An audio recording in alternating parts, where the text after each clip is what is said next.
go into the cinema and find the ugliest, smelliest, most pathetic stranger I could find. They're gonna come in my car and do the review with me. Hello, YouTube land! Welcome back, everybody, to Movie Related. We are always late on our TV reviews. And so what we're gonna do is we're gonna take some time to talk about Star Trek and Kenobi, episode 3. And then we're going to do a different video. We're going to do The Boys, season 3, and Stranger Things, season 4, part 1. Yeah. Sound good? Yeah. Okay. Sounds easy. So let's start off with Star Trek. I think we've seen 5 episodes now. 4. I think we just saw 3 and 4 for Star Trek. I think I've seen 5. No. If you did, tell me about it, because we're going to be the first ones with that review. Okay.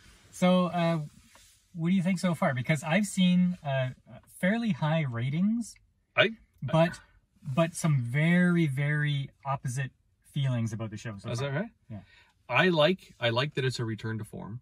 I like that it's what does that mean? That means like each episode is its own problem, and they go through and they figure out the problem, and then by the end of the episode, the problem has been resolved.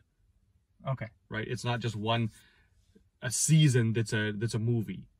Okay. Right? So it's like House. Every episode is its own little exactly ball. yeah. Okay. Right. So just that's how the Next Generation was, and I like the fact that they're bringing in, for instance, episode 3. Episode 3, you've got those sort of it was the ghost planet. They were on the planet, and there was these like beings that have disappeared because they were trying to get into the Federation and they were altering their genes. And then the Ion Storm happened. Ion Storm, and then they tried to do a reversal. Anyway, so this race of in fact, that whole episode reminded me of an episode on the Next Generation where Geordi went down to a planet and then with somebody else, and they started transforming into these like light beings that you could only right. So it was reminiscent of that. So the thing I didn't like about that episode was like it was all about like pandemic and lockdowns, and we've had enough of that. We like stop putting 2022 politics into our future movies. I don't know. Yeah, I don't know if that was done intentionally, but yeah, I get what you're saying. It was a neat concept where an illness is hitching a ride on these light waves. That's a neat concept. Yeah. It just struck me wrong that okay, we just got through it and now we got to relive it. Right. Well, I think it was done well, but the story's been told. Right. That particular story has been told. We lived it. Yes, we lived it. And then episode 4. Episode 4 was an interesting episode. In fact, I think it's probably my favorite episode so far with the Gorn. Okay. So the Gorn, originally in the original Star Trek series, that I don't know if you remember when Captain Kirk is on that desolate planet and he's fighting this like standing up crocodile looking thing. Yeah. Right. Yeah. That's the Gorn. Right. That was the first. Is it? Yeah, that's the Gorn. And so I like that they're reimagining the Gorn. See, the problem I had with that episode was that lots of people have encountered the Gorn. They just don't live long enough to tell the tale. Right. Okay. So her brother in the flashback lived long enough to write down their entire language and pass it off to her. And not only that, she learned not only the vocabulary, but the grammar to tell the mothership to kill the little boy. Yeah, she should get a promotion. Really. Okay. So yes, there were some holes that way, but if you can see past that, it was a decent episode. I like that they've now encountered a foe that outguns them. They're bigger, they're stronger, and they're intelligent. Yeah, I did enjoy the concept of, oh my God, the Gorn are going to get them, and we have to find a way to escape them. Yeah. Okay. The show itself, the series itself, I'm finding the acting is incredibly incompetent.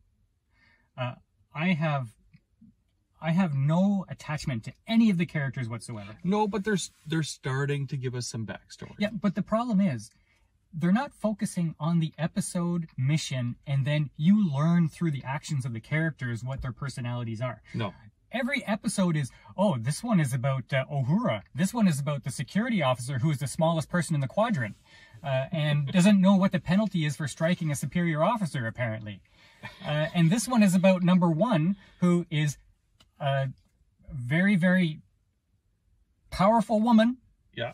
And they make it known because she carries people with ease across the ship. And like what happened to a mission helmed by like a Picard or a Kirk? Because and then you have the supporting cast. Because stories cannot be told today like they were told in normal times. No, the problem is stories can be told that way, but they choose not to tell them that way. They choose, yes, well, because they have to put in the check boxes. They have to check those boxes. Yes. Right? So, and those boxes include all of the woke elements that we see. And like in 4 episodes, we've touched on racism, bisexuality. We're just waiting for girl Wesley to come out of the closet. We're just waiting for that every single time she talks to someone. Yeah. It's just enough. But I'm enjoying the show. But that's the problem. Politics aside. I'm enjoying missions.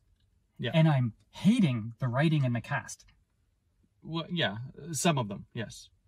Okay, so that's 6 minutes on Star Trek. Yeah. How about episode 3, Obiwan Kenobi? What did you think of episode 3 of Kenobi? Well, everybody's going crazy over it because Darth Vader shows up. Okay, Darth Vader was a cool show up. Yes. Yeah. I liked that. Well, okay, was it cool Kind of. that he showed up, or was it cool the way he showed up?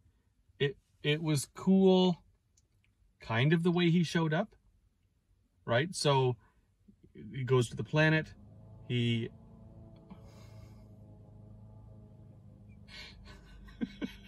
anyway, someone's mowing their lawn. If you can hear that, oopsie. Paul picked the spot. Okay, so yeah, Darth Vader shows up. He's on the planet. He's hunting Kenobi. The planet, the people on the planet have let him know, hey, Jedi are here. And so Vader comes down and he's like, he's torturing people as he's walking through the city, trying to get Kenobi to come out to help. Yeah, and I thought that was cool. I thought like he was neat. taking innocent civilians and just butchering them. Yeah, he didn't care. No. Okay. Even though these were like people that were being loyal to the Empire, right? They were letting them know, hey, there's Jedi here.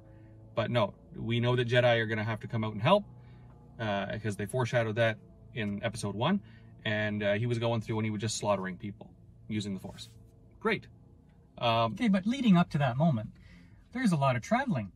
Don would love that. Don would love this episode. Yeah. For that. So Leia and Ben are going from point A to point B, and they encounter stormtroopers. Right. And a driver who inevitably, spoiler, inevitably betrays them. If Kenobi is a Jedi, and he's trying to hide being a Jedi, why does he keep wearing a Jedi cloak? Yeah, everybody knows that that's what Jedis wear. Yeah. Anyway. So of course, against Kenobi's better judgment, Leia, the 10-year-old, obviously leads them to take a ride with a stranger. Mm-hmm. That is loyal to the Empire. She's the boss. She's the boss. She is a princess after all. Ooh, yeah, 10-year-old princess. Yeah. And Ben is basically a doddering coward. Yes. Oh yeah, run away from everything. Yeah. So, which I think they're portraying him wrong. Now I can excuse them if their rationale is okay. If their rationale is, well, Leia is, she's above her age and that's why she becomes a hero later on. Okay, I hate that. But if their rationale is that Obi-Wan has endured so much trauma that he has pulled away from his devoutness to the Force and he's withdrawn and now he has to find that resolve again, then I'm okay with that. But it was a little overboard. But listen, Kenobi is terrified of Anakin or Vader. He's terrified of him. But why? Well, that's just the thing. He won the fight. Yeah. On the planet, right? So why are you so scared of him? You won. And that doesn't make sense to me. No, it doesn't at all make sense to me either. Yeah. Okay. I thought my favorite part of the episode was the loader droid. Loader droid was awesome. Yeah, except, take note, when you have all these droids doing all the work, you will be poor and start dressing like the people in Star Wars in rags, okay? Because nobody can afford a shirt. So Amazon, with all their pickers and drones delivering things, they're leading the charge into Star Wars rags. This is true, yeah. Why is that? I don't know. In the future, everybody wears rags. I don't know. What did you think of the ending of the episode when Vader finally catches up and they have that weak lightsaber battle? Yeah, well, okay, people might say that Obi-Wan is a little rusty.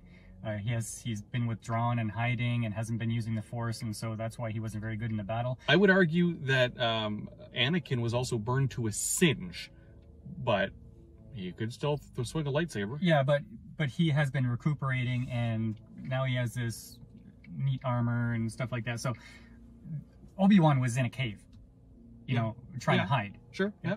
But there was a pretty brutal scene where Obi-Wan is dragged into the fire.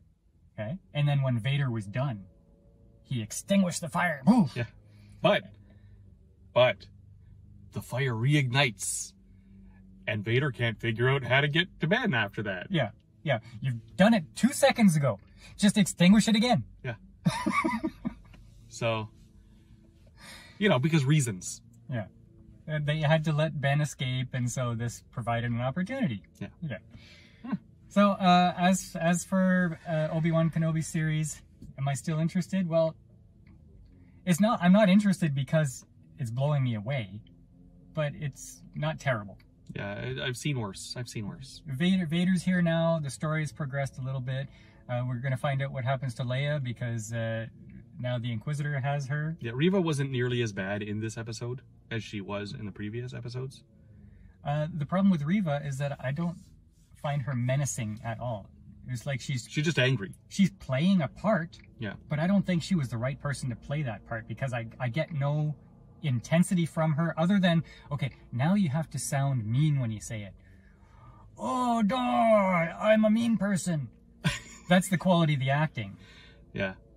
So, but anyway, maybe that'll improve over time. Oh, great. Improve it as you're going through the series. In the next 3 episodes. Yeah. Okay. So, hey, until next time, dream big, live bigger. Huh? You like that? Sure. Let's go with that.